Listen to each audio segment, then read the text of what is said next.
और एक भाई यहाँ से चले गए रेवतीपुर, वहाँ भी संग करवा रही है राय साहब लोग। वहाँ 25,000 का पूजा होता है, माँ भगवती का मंदिर है। और यहाँ एशिया के सबसे बड़े गांव गहमर में स्थित मां कामाख्या धाम, जो पूर्वांचल के लोगों का वर्षों से आस्था एवं विश्वास का केंद्र बना हुआ है।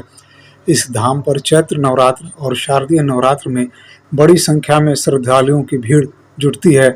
विशेष महत्व रखने वाले शक्तिपीठों के रूप में यह धाम अपने आप में विभिन्न पौराणिक कथाएं समेटे हुए है।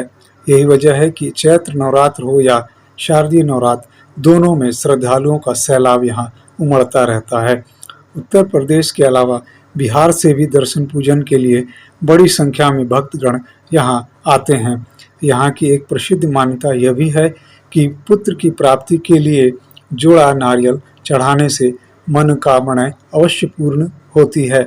यह भी कहा जाता है कि इस स्थान पर जमदग्नि ऋषि, विश्वामित्र जैसे ऋषि मुनियों का सत्संग समागम होता था। यहाँ विश्वामित्र ने एक महायज्ञ भी आयोजित की थी। मर्यादा पुरुषोत्तम राम ने इस स्थान से आगे बढ़कर बक्सर में ताड़का नामक राक्षसी का वध किया था।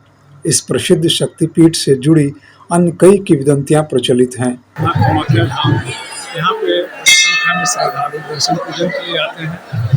यहाँ जिले के ही नहीं बल्कि आसपास के जिलों से और बिहार प्रांत से भी यहाँ श्रद्धालु आते हैं।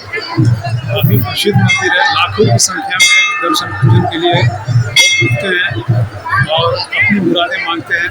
उनकी प्रसिद्धता यह है कि लोग विदेश से भी यहाँ आते हैं। काफ़ी मनभावन और अति सुंदर यहाँ मंदिर का दर्शन है। माता का दरबार, माँ कामाख्या, ये एक बहुत ही प्रसिद्ध किंवदंतियाँ भी हैं जहाँ लोग रहते हैं। सबसे खास बात यह है कि यहाँ गहमर क्षेत्र में स्थित यह कामाख्या धाम, जो सेना के लिए काफ़ी प्रसिद्ध है। और यह भी कहा जाता है कि माँ की ऐसी कृपा होती है कि यहाँ के जितने भी जवान देश के कोने कोने में तैनात हैं, माँ की इतनी कृपा होती है कि कोई भी क्षति नहीं होती है माता की कृपा से। और जो भी जवान यहाँ आते हैं, लौटते हैं छुट्टी से पहले माता के दरबार में अपनी हाजिरी लगाते हैं, उसके बाद ही अपने घर को प्रस्थान करते हैं। माँ का आशीर्वाद, माँ की छाया हमेशा अपने भक्तों पर बनी रहती है, इतनी कृपा है। यही वजह है लोग नवरात्र से जैसे अन्य दिवस के अलावा ही नवरात्र में दर्शन की अवश्य आते हैं। हर प्रयोजन के लिए भी माँ के यहाँ हाजिरी लगाते हैं, माँ से अनुमति लेते हैं, उसके बाद ही कोई कार्य करते हैं।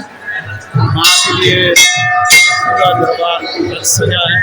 यह 9 दिनों तक चलने वाला मेला है। अभी आज नवरात्र का दूसरा दिन है और यह यहाँ पे सप्तमी, 8वीं, 9वीं को बहुत ही भीड़ होती है।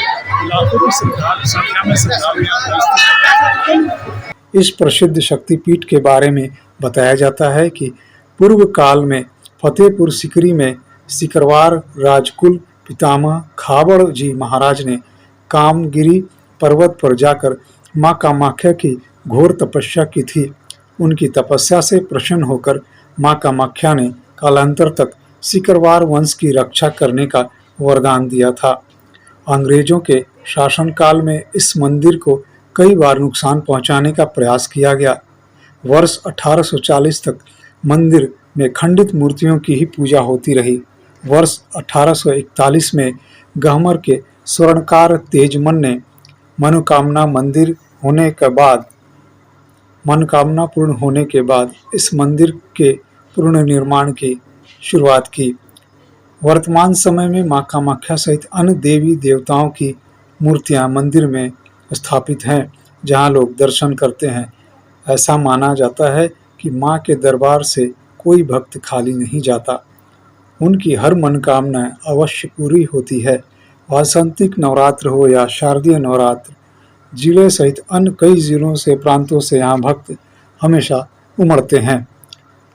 इस समय चैत्र नवरात्र का समय चल रहा है। यहाँ लाखों श्रद्धालु दर्शन के लिए माता के दरबार में हाजिरी लगा रहे हैं। चलते चलते मैं मशहूर शायर राहत इंदौरी जी की कुछ पंक्तियाँ कहता हूँ कि रोज़ तारों को नुमाइशे में खलल पड़ता है, चांद पागल है अंधेरे में निकल पड़ता है, माँ की याद आई सांसों जरा आहिस्ता चलो, धड़कनों से भी इबादत में खलल पड़ता है। वहीं कवि डॉक्टर कुंवर बेचैन की पंक्तियां हैं कि पूरा धरा भी साथ दे तो और बात है, पर तू जरा भी साथ दे तो और बात है, चलने को एक पाँव से भी चल रहे हैं लोग, पर दूसरा भी साथ दे तो और बात है। धन्यवाद। मैं न्यूज़ धारा से दीपक श्रीवास्तव। नवरात्रि की ढेरों बधाई एवं शुभकामनाएं।